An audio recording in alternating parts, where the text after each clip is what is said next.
crouched behind a potted fern in the lobby, shoving a small box into a niche like I was hiding contraband at a thrift store. Someone filmed me on their phone. I froze mid-tug, and for one miraculous second, I considered pretending to be a plant.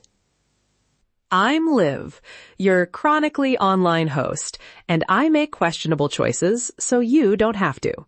Today's confession: I turned returning my ex's boxes into a passive-aggressive scavenger hunt. It was petty, theatrical, and then somehow public art. You're welcome. Quick setup. We broke up. The boxes needed to go back. He offers a polite handoff. I decline. Polite exchange? Snooze. Petty instincts? Loud and persuasive. So I made rules for my stunt. No direct contact, no threats, no vandalism. Just theatrical, passive-aggressive breadcrumbs. Think neon sticky notes and cryptic one-liners, not revenge true crime. I told myself, keep it dumb and harmless. Famous last words, right? I bought neon sticky notes like I was curating a modern art show. Hot pink, electric yellow, very unreadable from a distance. I wrote lines like, "For the one who never fixed the sink," and claim one mixtape of poor life choices. Then I packed props, a sweater he forgot, a burned CD, yes burned, and a box of his weird chili-flavored chips because closure deserves seasoning. First drop was the laundromat. The dryer squealed like a small animal protest. I shoved his sweater into a machine mid-cycle and left a note, "Spin cycle therapy." I stood by the vending machine pretending to read lint instructions. I did not, in fact, read lint instructions. This woman with an iced coffee watched me and then gave me a look that basically said, "You have committed to this persona." She whispered very earnestly, "Is this performance art or just a breakup?" I said, sotto voce, "Both." She nodded like I'd answered a critical question of our era. Laundromat people are the world's unpaid drama critics. A man folding a fitted sheet declared my stunt romantic sabotage, and then asked if I'd ever compile a mixtape for him.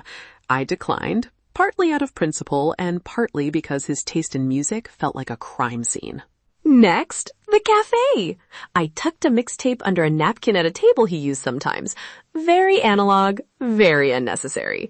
The barista picked it up and hummed the opening track. Immediately whispers started.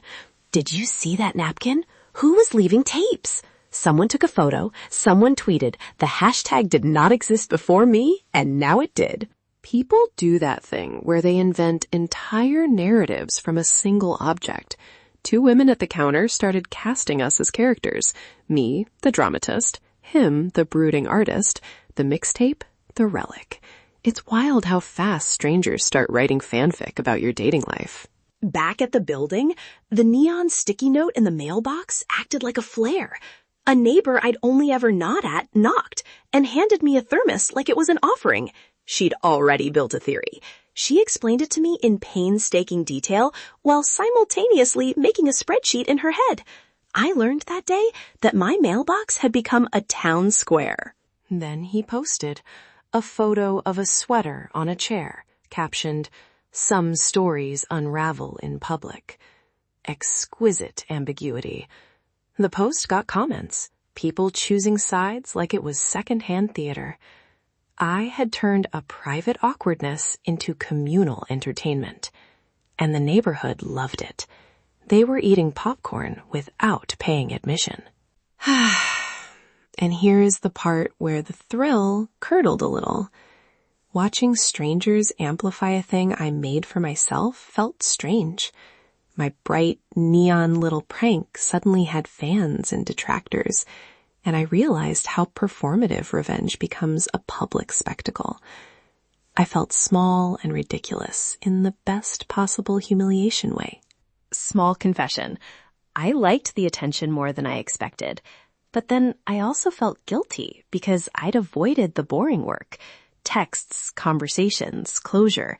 I had used an audience as a crutch. It's such a millennial move. Create content instead of doing the uncomfortable personal thing.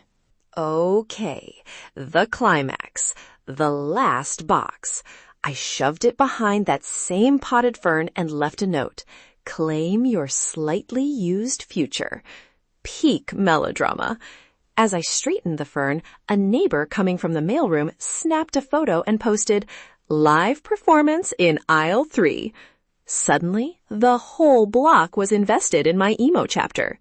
And then, because life is more entertaining than anything you plan, he showed up. Calm, slightly annoyed, and undeniably photogenic. We stood there like two people who'd been cast as extras in each other's lives. People circled like it was improv night at the lobby fern. Micro-dialogue, verbatim. He said, "You could have just texted."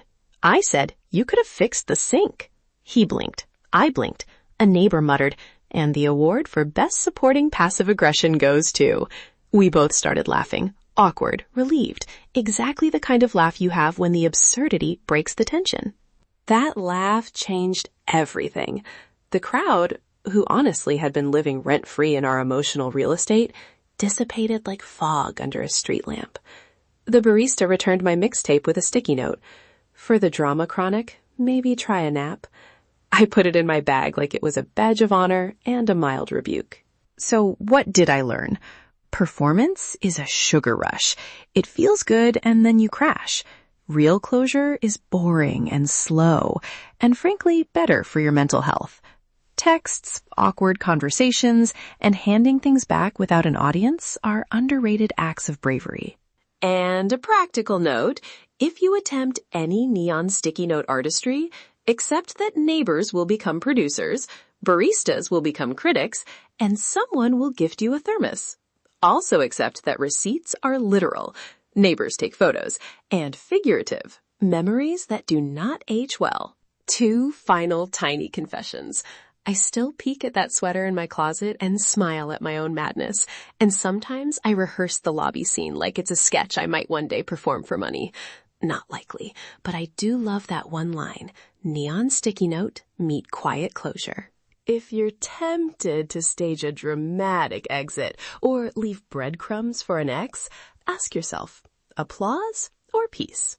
Applause is loud and short. Peace is quieter and lasts.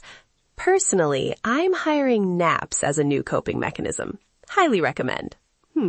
If today's episode made you laugh or made you feel slightly better about your own chaotic choices, then my job here is officially done. Love, live. Stay chaotic. Love, live. One more thing. If you enjoyed this tiny neighborhood soap opera, go leave a review. Tell me your most ridiculous breakup theatrics. The more absurd, the better. I might read the best ones next episode. Fuel the chaos with a review.